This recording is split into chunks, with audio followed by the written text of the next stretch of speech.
इस दुनिया में दो तरह के लोग हैं। एक वो जिनके लिए भगवान ही सब कुछ है, और दूसरे वो जो कहते हैं कि जो दिखता नहीं उसका अस्तित्व ही नहीं है। एक तरफ मंदिर की घंटियां हैं तो दूसरी तरफ लैब के टेलीस्कोप।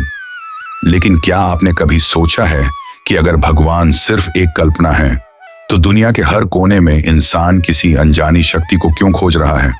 और अगर वो सच है तो वो आज तक किसी के सामने आए क्यों नहीं? आज हम इस बहस से ऊपर उठकर उस सच को खोजेंगे जिसे आस्तिक और नास्तिक दोनों मानेंगे। आस्तिकों का तर्क बहुत सीधा है। अगर एक घड़ी है तो उसे बनाने वाला कोई घद्दीसाज वॉचमेकर जरूर होगा। हमारी पृथ्वी का सूरज से सटीक दूरी पर होना, ऑक्सीजन का सही मात्रा में होना और हमारे शरीर के अरबों सेल्स का मिलकर काम करना, क्या यह सब महज एक इत्तेफाक हो सकता है? आस्तिकों के लिए भगवान कोई मूर्ति नहीं बल्कि वो सुप्रीम इंटेलिजेंस है जिसने इस ब्रह्मांड को इतनी खूबसूरती से डिजाइन किया है। उनके लिए विश्वास वो खिड़की है जहां से उन्हें रोशनी दिखती है। वहीं दूसरी तरफ नास्तिक या तर्कवादी रैशनलिस्ट कहते हैं कि हमें सबूत चाहिए। विज्ञान कहता है कि ब्रह्मांड की शुरुआत बिग बैंग से हुई और हम करोड़ों सालों के इवोल्यूशन का नतीजा है। उनके लिए भगवान डर या असुरक्षा से पैदा हुआ एक विचार है ताकि इंसान को अकेलापन महसूस न हो।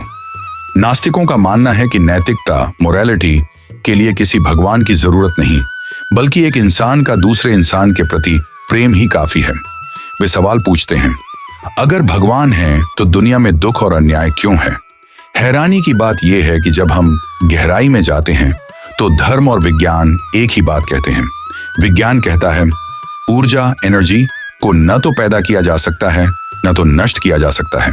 यह एक ही बात है जो धर्म और विज्ञान एक साथ कहते हैं। न खत्म, बस रूप बदला जा सकता है। धर्म कहता है आत्मा भगवान का अंश, अमर है, जिसे भक्त ईश्वर कहता है। वैज्ञानिक उसे कॉस्मिक एनर्जी कहते हैं। भगवान असल में कोई व्यक्ति नहीं बल्कि वो सिस्टम या नियम है जिससे ये दुनिया चल रही है। चाहे आप उसे राम कहें या क्वांटम फिजिक्स, आप उस व्यवस्था को नकार नहीं सकते जो इस अनंत ब्रह्मांड को संभाले हुए है। अंत में सवाल ये नहीं है कि भगवान कहाँ है, सवाल ये है कि आप क्या मानते हैं।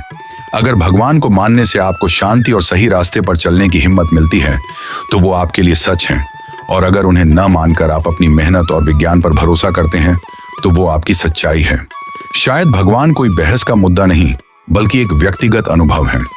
आपको क्या लगता है, क्या कोई है जो ऊपर से ये सब देख रहा है, या हम इस अनंत ब्रह्मांड में अकेले हैं? कमेंट्स में अपनी राय जरूर दें